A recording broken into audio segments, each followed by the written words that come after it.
Everybody, and welcome to our last story of the year. It's very, very sad. Now I have chosen a story which, sorry Bond class, it's not just about Zeus, but it is by Dr. Zeus, and it is the story, Oh, the Places You Will Go.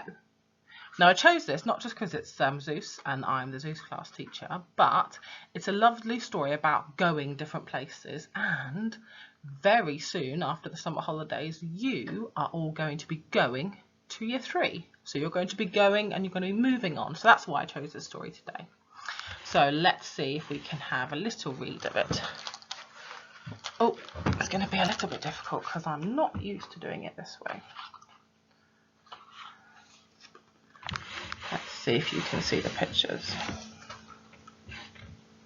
No, there we go.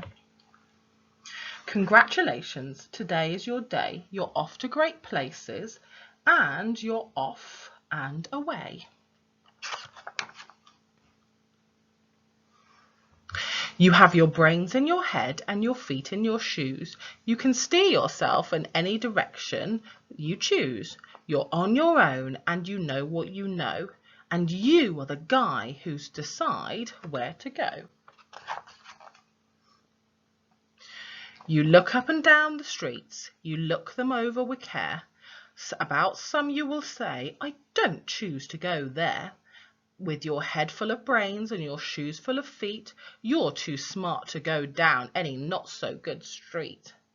And you may not find any you want to go down. In that case, of course, you'll head straight out of town.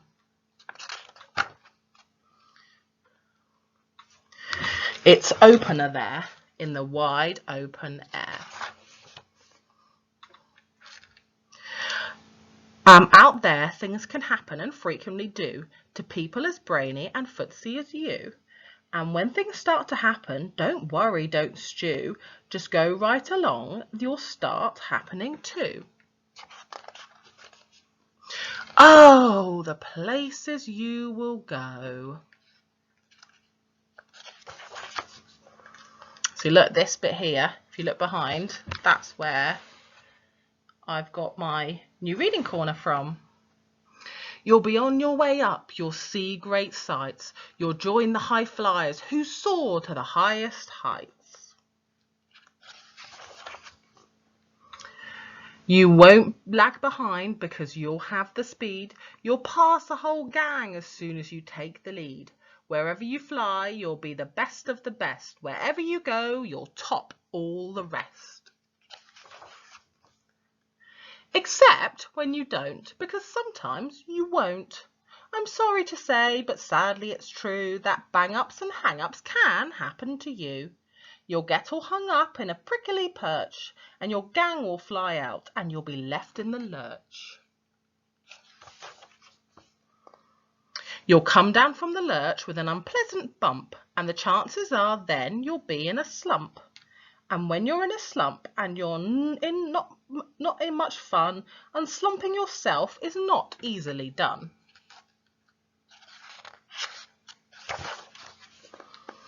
You'll come to a place where the streets are not marked and some windows are lighted, but mostly they're darked. A place you could sprain both your elbow and chin. How dare you stay out? How dare you go in? How much can you lose? How much can you win? And if you go in, should you turn left or right 3/4, or maybe not quite, or go back and sneak in from behind? Simple it's not, I'm afraid you'll find, for a mind maker-upper to make up his mind.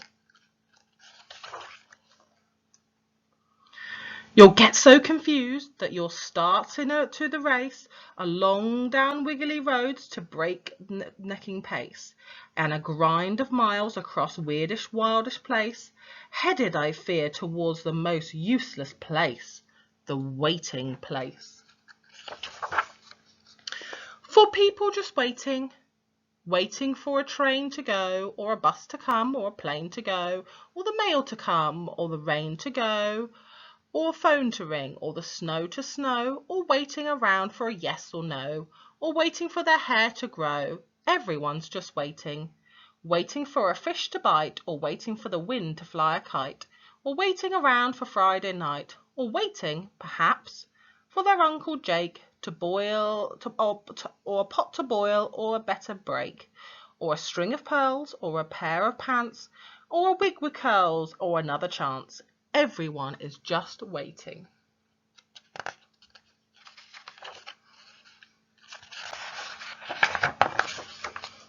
No, that's not for you. Somehow you'll escape all that waiting and staying. You'll find right places where boom bangs are playing. With the banner flapping once more, you'll ride high, ready for anything under the sky. Ready because you're that kind of guy.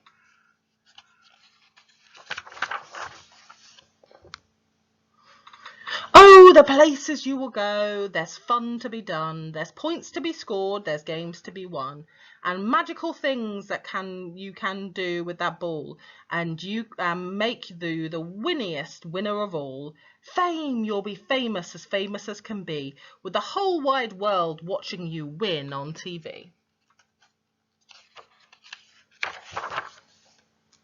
Except when they don't, because sometimes they won't. I'm afraid that sometimes you'll play lonely games too, games you can't win because you'll play against you. All alone, whether you like it or not. Alone will be something, you'll be quite a lot. And when you're alone, there's a very good chance you'll meet some things that scare you right out of your pants. There are some down the road will hither you yon and will scare you so much that you won't want to go on. But you will go on through weather be foul, oh, and you will through your enemy's prowl, and on you will go through Cacus Crowl howl. Onwards up many frightening creeks, through arms that get sore and your sneakers may leak. On and on you will hike, and I know you will hike far and face up to your problems, whatever they are. You will get mixed up, of course, as you already know. You get mixed up with strange birds as you go. So be sure when you step with care and great tact, and remember that life's a great balancing act. Just never forget how dexterous and deft, and never mix up your right foot with your left. And you will succeed. Yes, you will indeed. 98 3/4% guaranteed. Kid, you'll move mountains. So, be your name Buxom or Bixby or Bray, Moragordy Alley or Van Allen or O'Shea, you're off to great places. Today is your day. Your mountain is waiting, so get on your way. And that's the end of the story. Wasn't that a lovely story? So it's all about moving on and the different places you'll go. So in this book, what happened is the little boy in the balloon, here he is, he went on and he went somewhere and he was going really, really fast, and then the balloon got a hole in it. So all the other people went past him, but he caught up. And what happened in the story is there was it kept basically going around the same circle. The little boy, really good things would happen to him. He would be succeeding, and then something would happen, like a little hurdle, or he'd trip up, and he would go a little bit further back, but he would always go back to where he was before. So the moral of the story is that in life, sometimes things do happen that are a little bit hard, like at the moment with you guys not being able to come to school, but you might be a little bit further back, but when you come back into school in September, you will get really far forward as you will. Okay, so I hope you liked the story today. Sorry it's a little bit late, and I will post the lovely video of all your things tomorrow. And I just want to say have a lovely summer, everybody, and we miss you. But don't forget to come and see me next year. Bye.